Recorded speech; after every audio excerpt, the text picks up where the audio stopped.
Hi guys, magandang araw sa inyo. Today is just an ordinary day. Bali, last night ko na and then tomorrow is my day off. So, parang hindi na ako dinadapuan ng antok kasi bukas naman is day off ko na. So, today guys, gusto ko lang kayong bigyan ng inspirasyon kasi nagbabasa ako ng mga comment and then marami akong mga nababasang pasasalamat, mga nai-inspired sa buhay ko daw. Nagsisilbi daw akong inspirasyon sa kanila para daw sila'y bumangon, magsimula at mangarap makarating dito sa Canada kasi karamihan daw sa kanila talagang parang feeling nila wala daw silang kapag-asa na makarating dito sa Canada. Yung iba, sabi nga, minabasa ako doon na parang sabi nga nila, nag-start na po akong kumuha ng passport, sir, dahil po sa inyo. Ang totoo po niyan, wala akong plano mag-abroad, pero nung napanood ko yung mga videos nyo, na-inspire po akong tularan yung mga pinagdaanan ninyo. Well guys, bigyan ko lang kayo ng konting inspirasyon dun sa mga taong tulad ko yung pinagdaanan na talagang galing sa wala. Alam nyo ba na itong car na to ay mahal na mahal ko. Bakit? Kasi hindi ko talaga naranasan sa Pilipinas yung mga ganitong klase. Kahit pa sabihin para sa iba ito'y nakakatawa na baliwala lang, para sa akin po malaking bagay na po ito. Kasi yung mga ganitong bagay po, hindi ko po siya naranasan sa Pilipinas. Kasi dati po talaga, nung natatandaan ko, kasi nagtitinda po kami nung nanay ko sa bangketa, sa tabi ng sinihan. So ako po yung kanyang katulong. Natutulog po ako sa ilalim ng tindahan niya. And then yung ibabaw is bangihan ng inihaw na saging. So nagbabangi siya ng saging, sa ilalim ako natutulog, sobrang init. And then yung mga bagay na nakikita ko doon sa mga batang may mga magulang na buo, hindi ko naranasan. Natatandaan ko pa noon, pag may gusto kong bilhin kagaya ng transistor radio, yung may AM FM, kailangan ko pang umiyak para mabilan ako ng nanay ko yung de baterya na AA. And then fast forward, nung lumalaki na ako, meron naman akong mga anak nagiging kaibigan, ganan. So sumasama-sama ako doon sa mga nagtitinda-tinda.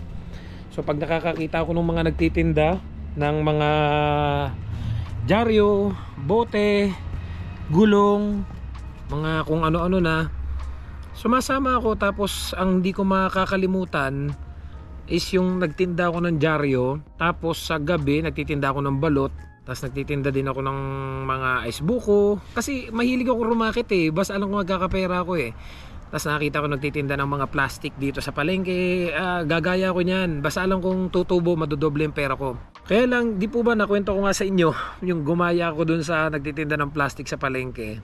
So pinasok ko, nakita ko saan sila bumibili ng plastic. And then yung plastic, nakita ko dun sila bumibili. Ginaya ko. Tapos nag-alok na ako ng mga plastic sa palengke. Sa bayan ng Lucena City po yan, sa Agora. I think, basta liit pa ako nun parang elementary pa ako noon, nagtitinda na ako. And then yun nga lang, dahil may teritoryo pala yan, may mga kabataan doon na parang mas nauna sila doon, makita nila na nagtitinda din ako. So pinagkaisaan ako ng mga kabataan, inapakan ako hanggang sa higa ako doon sa isdaan. So puro putik, ang lansa-lansa nung damit ko, iyak ako ng iyak, umuwi na lang ako. Tapos may mga naging kaibigan ako na nagtitinda ng ice buko, gaya din ako. Tapos yung dyaryo, ang hindi ko makalimutan, kasi yung dyaryo, bawat mga establishment sa bayan ng Lucena, sinusuplayan ko ng mga, di po ba dati uso yan, yung mga roll up, susuot mo yung dyaryo nila, para pagbukas nila ng store nila, na doon yung dyaryo, pagbukas nila, saka ako babalikan yung bayad. Napag-ipunan ko, ang unang sasakyan ko, di ko makakalimutan, is yung bisikleta na kalawangin. Yung kalawangin na bisikletang yon is nabili ko siya ng 250 pesos. Tapos tumakbo na kagad ako ng hardware, bumili ako ng Boysen, isang lata, tsaka brush. Brinash ko siya. Ay wala akong idea that time. Pati yung kadena, pininturahan ko kulay yellow, isang buo talaga, as in yellow lahat yung pintura. And then yun ang ginagamit kong pang supply ng mga dyaryo doon sa mga So to make the story short, bumili ako ng basket, isinabit ko doon sa bike. Tapos ang ginagawa ko na lang, sa umaga pupunta ko yung mga establishment, nilalagyan ko ng mga dyaryo, mga parlor, mga tindahan ng bisikleta, mga tindahan, mga bangko, mga ganon. Tapos lalagyan ko na ng ng dyaryo sa ilalim. Pagbukas ng establishment, saka ko kukunin yung bayad. So sobrang dami pa. Ang dami kong dinanas na hanap buhay talaga. Actually may nag-comment na nabasa ko, "Sir, pwede ko bang malaman yung mga experiences mo sa Pilipinas bago ka nakarating ng Canada?" Ang totoo po niyan, aabuti ng 5 pages yung resume ko.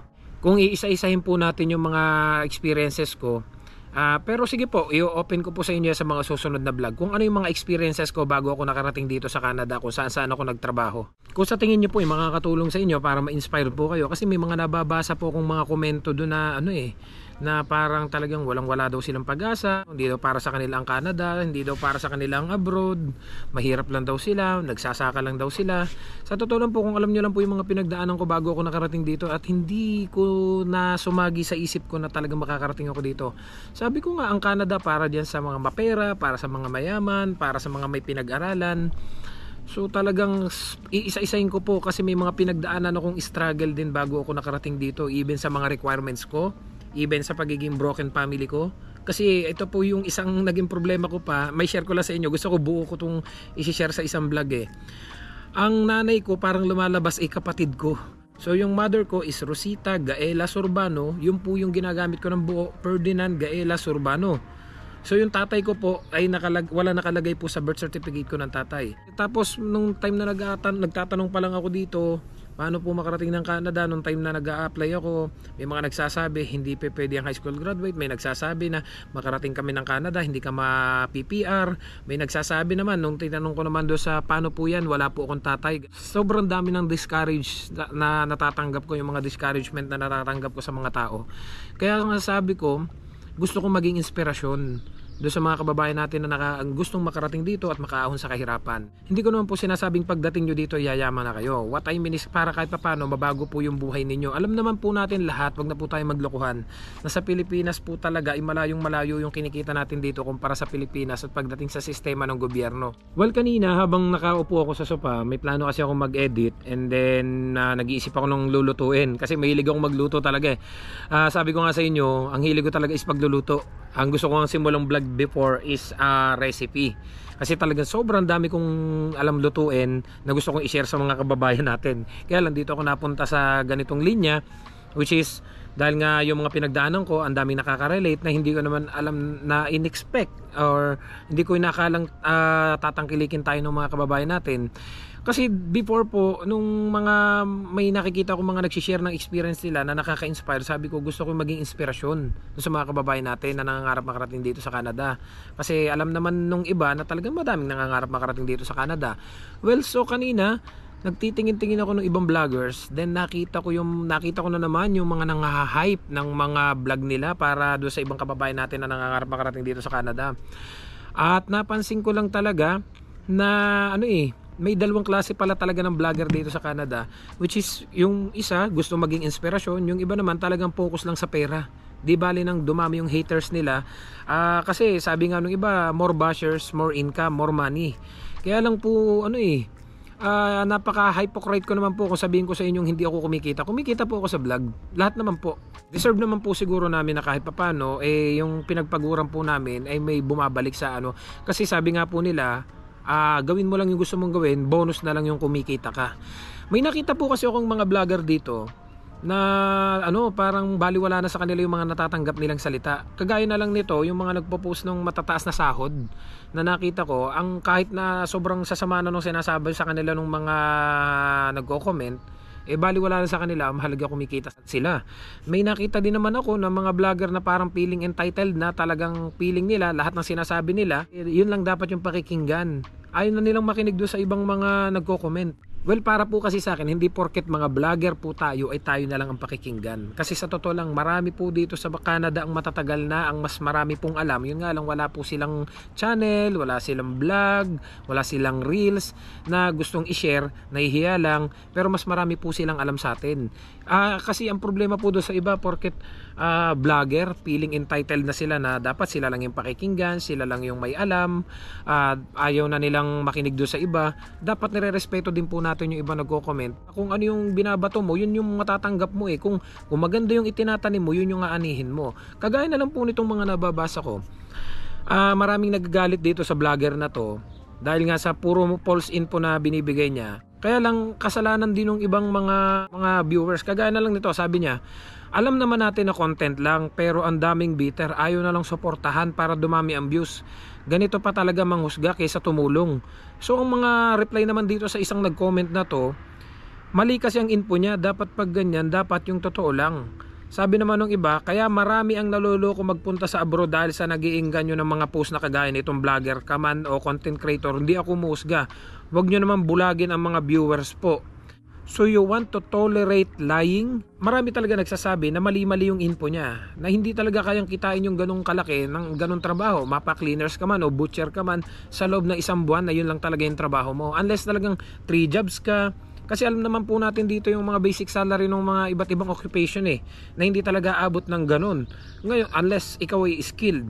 So, parang ang nangyayari, nagiging katuwaan na lang dito yung paggawa ng content na kahit na mali-mali, ang mahalaga kumita, regardless kung mali yung mga infong sineshare mo. And then may nakita din ako mga vlog na ganito na ang dami na, kasi ganito po yan ha. Pag ako gumawa ng vlog, kinukuha ko din yung side ng mga comment. Kung alam kong mali yung na-share ko, I'm sorry po. Madali namang humingi ng sorry, hindi nakakababa ng pagkatao Masasalamin mo kasi yung ginawa mong vlog doon sa mga nagko-comment kasi makaka-relate yan. For example, ito na lang kagaya nitong may isang vlogger, kaibigan ko to. Kaya nga lang, ito talaga yung mga nababasa kong mga comments sa kanya. Sabi nga, wrong information kabayan, pag ganyang car accident, kahit na pagmultahin ka, tanggalan ng license, di na pwede mag-drive sa Canada the rest of your life. Hindi deported kasi hindi yan murder. Sabi naman itong isa, pinag-isipan mo ba yung sinasabi mo kabayan? Car accident na sinasabi mo kung maximum tanggal ng license mo for life, pero walang deportation na mangyayari. Sabi naman ito nung isa, ito na naman po, para lang may makontent, ala namang kwenta, kwento doon, kwento, ala namang kwenta. Mga kwentong kotsero na naman, Canadian citizen, saan sila deport, Canada na ang country nila, hindi naman kailangan ganan. Sabi naman itong isa, chismosa ka pero mali-mali ang info. Sabi naman itong isa, ayan na naman ang chismosa ng Canada, Diyos ko, dapat dito nire-report ganan. So sobrang dami kong mga nababasang mga bad comments do sa mga ibang vloggers na anong nangyayari pag binabasa ko ay nag-aaway-away na sila, nakikipagsagutan din yung mga vloggers. So minsan po kasi tinatanong ko yung sarili ko, bakit ba ako gumagawa ng vlog? Para sa pera or para maging inspirasyon? So sabi ko nga sa sarili ko, yung pera kung gusto kong habulin, hapitin, gawa ng vlog kasi although kahit mali-mali yung i-post ko, hindi naman malalaman yan ng mga wala dito sa Canada Kasi mabubulag po dyan yung mga outside Canada na naghahangad makarating dito. Gumawa lang ako ng mga false info and then hikayatin ko sila makarating dito. Dadami yung viewers mo, especially yung mga wala sa Canada.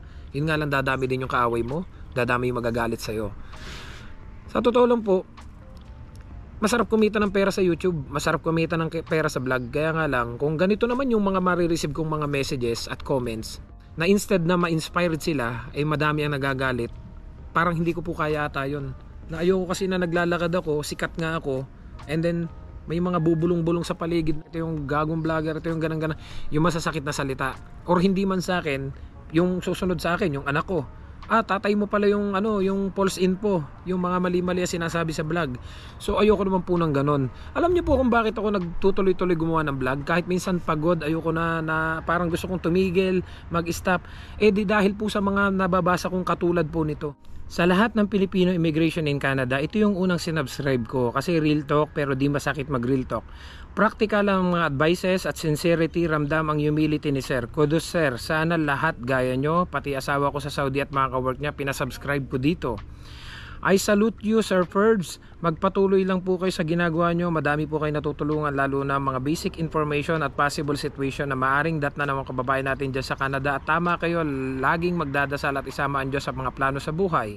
This guy is no joke, he knows what he's talking about. Sa dami kong pinapanood na vlogger sa Canada, si Ferds TV lang ay smart pagdating sa finances, no offense, though just being honest. As expected sa video mo sir, well said, pagpatuloy mo lang yan, marami ka pong nakaabang at umaasa sa kung ano ang magandang advice. First, I agree that lahat ng sinabi mo is totoo, lahat, marami kang natutulungan sa vlog mo. Keep up the good work Sir Ferds, good attitudes, informative at nakaka-inspire yung sinasabi mo. God bless you always. Kuya Perds, matagal na po ako nakasubaybay sa inyo. Nakaka-inspired po yung vlog nyo kasi purong katotohanan about sa buhay Canada. Di gaya ng ibang vlogger na pinapahype lang ang mga Pinoy, di sinasabi ang totoo. Sir Perds, shout out sa Sir Perds, ganda ng video nyo, nakaka-inspired po. Nakaka-inspired yung mga galawan at naabot mo, sir. God bless you, to you and your family. Hi Sir Perds, nakaka-inspired panoorin yung video mo. Marami akong nakukuhang idea at natututunan sa mga videos mo. Parang may similarity tayo Sir Perds. Ang pagiging simpleng tao at totoo. God bless po. Kuya Perds, dati hindi ko pinangarap mag-abroad. Kasi sabi ko sa isip ko, malabong makarating ako sa ibang bansa at malayo sa pamilya. Pero nung napanood ko lahat ng vlog mo nitong huling buong taon ng 2023, nagkaroon na ako ng lakas at pananabik. Nakaka-inspired mga vlogs mo Kuya Perds. Ayun, last December nagpakuha ako ng passport. Araw-araw kong excited sa mga vlog mo Kuya Perds. Always watching here in Santa Rosa, Laguna. Thank you Kuya Perds, nagsisilbi kang inspirasyon ko dito sa Canada. Good luck po sa ating lahat. Inspirasyon po kayo sa akin Sir Perds. Lagi kong sinusubaybayan ng mga videos mo. Soon andyan na rin ako sa Canada. Sana magkita tayo. Pag may time po kayo, turuan nyo po ako kung paano mag-vlog. Salamat po sa mga videos nyo. Nakakagaan ng loob. Tuwing pinapanood ko ang mga videos nyo, ang dami kong natututunan sa inyo. Subscribe agad. Ito ang may kapupulutan ng inspirasyon. Sir, inspirasyon po kita. Inspirasyon ka po ng lahat ng Pilipino. Marami pong salamat sa inyong lahat. Ang totoo po niyan, gumagawa po ako ng vlog dahil sa mga ganito. Kung iisipin nyo po ng pera, ang habol ko ay nasa sa inyo po yan, hindi ko po kayo mapipigilan. Although sa totoo lang po, nagpapasalamat po ko sa mga viewers natin, sa mga followers natin, sa subscriber natin na patuloy na sumusuporta. Dahil sa totoo lang po, malaking tulong po itong pumapasok sa YouTube ko para po gagamitin ko po ito para sa pag-aaral ng anak ko. Dahil pagdating po niya dito ay napakamahal po ng college dito. At alam ko po sa sarili ko na hindi ko kakayanin. Dahil sa sobrang mahal talaga ng tuition fee dito lalo na't kapag college. Alam niyo po kasi mga kabayan, ako'y naniniwala na kapag nagtanim ka ng mabuti, may aanihin kang mabuti. Pag nagtanim ka ng masama, may aanihin kang masama. Hindi kailanman mamumunga ng santol ang puno ng bayabas. Alam niyo po nung minsan, ito may share ko lang din sa inyo. Nung time na ang kita ko pa lang sa YouTube is sabihin na nating mga nasa ganito pa lang kababa, and then may mga pagkakataon pong may lumalapit sa akin ng tulong, mga hindi naman ibang tao. And then ang di ko makalimutan po nito, may isang taong taga-simbahan na malapit sa puso ko na nagulat ako kasi hindi siya lumalapit sa akin. And then paglapit niya sa akin, umiiyak siya kasi yung bahay daw nila parang maririmata, ganan-ganan, kukunin na daw, so kulang daw yung pera niya. Hindi ko na po sasabihin kung magkano ang amount. So kulang daw yung pera niya, ganito ganan. So nagsabi siya sa akin, nangungutang. So hindi ko na po siya pinautang, binigyan ko na lang po siya ng pera. So pagkapadala ko po ng pera, nagpasalamat siya nung habang sinasabi niya kung kailan niya babayaran, ang sabi ko, hindi na, bigay ko na yan. Alam niyo po nung mga sumunod na nung that month, may isa akong video million views. Which is, nagulat ako, yung ganitong kong kinita sa YouTube, biglang gumanon. Kaya sabi ko, praise God. Kasi alam niyo yung, naniniwala talaga ako kapag may ginawa kang mabuti, bumabalik yung mabuti. And then, may mga sumunod pa. Hindi ko naman sinasabing tutulong ako kasi may ibabalik sa akin si Lord. Pero parang laging ganun yung nangyayari. Sa tuwing may ginagawa ko mabuti, may bumabalik na mabuti. I'm not saying na napakabuti kong tao. May mga kasirauluhan din po ako, may mga kawalangyan din ako. Pag may ginagawa kong walangya, alam ko na ito na may balik, kawalangyan din yung bumabalik sa akin. So, may mga sumunod pa, may mga nag-message sa akin na walang panggatas, pinicturean pa yung gatasan ng anak niya, ganang-ganan, tapos medyo umiiyak. Nung matapos kong abutan, yun, parang basta may bumabalik na maganda po. Kaya nga sabi ko talaga, kung pera nga habulin ko, madali. Gawa lang ako ng mga kawalangyaan sa YouTube, mga hype ako, ako talagang, sabi nga po madaling gumawa ng kaaway. Kasi sa totoo lang po, yun po yung labanan ngayon sa social media magpa-hype ka, maggumawa ka ng kaaway, yung gusto mo ibabash ka nila, dadami yung subscriber mo kasi tututukan kasi sino ba yung gagong yan. So ipapalo ka nila, tututukan nila yung buhay mo kasi mga visit sila Pero mahirap pong gumawa ng kaibigan. Madaling gumawa ng kaaway, punta ka lang dyan sa kanto, mambato ka lang, magbasag ka lang ng bote, marami ka na magiging kaaway. Magmura ka lang dyan, marami ka na magiging kaaway. Makipag-away lang ako sa social media, marami akong magiging kaaway. Pero ang hirap gumawa ng kaibigan. Which is, ayoko naman po dumating sa punto na habang tumatanda ako, saglit lang ang buhay, yung tumatatak sa utak ng mga tao, na makakapanood ng mga videos ko, pag nakikita, gago yan, sira ulo yan. Ayoko naman po ng ganon. Kasi may mga vloggers akong binabasa yung mga comments sa kanila, minumura na sila eh. Tapos pati yung physical appearance nila, inuhusga na, ganun ka, ganun, kung ano, pati yung itsura ng tao, ng vlogger, pinupuna na. Alam niyo po, nagpapasalamat po ako doon sa iba. Nung minsan namamasyal ako dito sa Abbotsford, sa Surrey, sa Vancouver, biglang may magpapapicture and then may mga aakbay sa akin, Perds. Naalala ko nung pumunta ako dito sa Vancouver, and then sabi sa akin nung mag-anak, inspirasyon ka, pagpatuloy mo yan. So ang sarap sa puso na parang ako yung nahihiya na, salamat po. And then pag lakad ko lang, mga siguro isang corner lang, may mag-asawa naman, may dalang baby. Sabi naman ng mag-asawa, sabi ko na si Sir Perds yun eh, keep inspiring our kababayan, Sir Perds. Alam niyo po yung pakiramdam ko nun, priceless. Nasabi ko, yung pera, nadyan lang yan eh. Nadyan lang yung pera. Madaming magagawa yung pera sa akin para sumaya at mabili ko yung mga bagay na wala ako dati. Pero alam niyo po yung mga ganong, pag nakita ko yung tao, sinabihan ako ng ganon na nakaka-proud ka, nakaka-inspired ka. Yun po yung bagay na ang sarap sa pakiramdam ko. Nasabi ko nga, baka kahit patay na ako, wala na ako sa mundo, may taong makakaalala na yung taong yun nakaka-inspired. Yun yung parang hindi matatawaran, na hindi kayang tapatan ng pera. Kaya doon sa mga vlogger na kababayan natin na dito sa Canada, alam ko kahit na ganito yung gawin kong vlog, may masasabi kayo. It's up to you na guys yan. Sabi ko nga sa inyo, pipili kayo eh. Dalawa lang ang pwede nyong piliin. Maging inspirasyon kayo sa iba, or magkaroon kayo ng maraming kaaway dahil sa paghahabol nyo sa pera. So see you guys sa next vlog. Don't forget to subscribe, like, and share this video para kahit papano maging inspirasyon po tayo sa ating mga kababayan na naghahangad makarating dito sa Canada. I love you all. God bless. Bye-bye.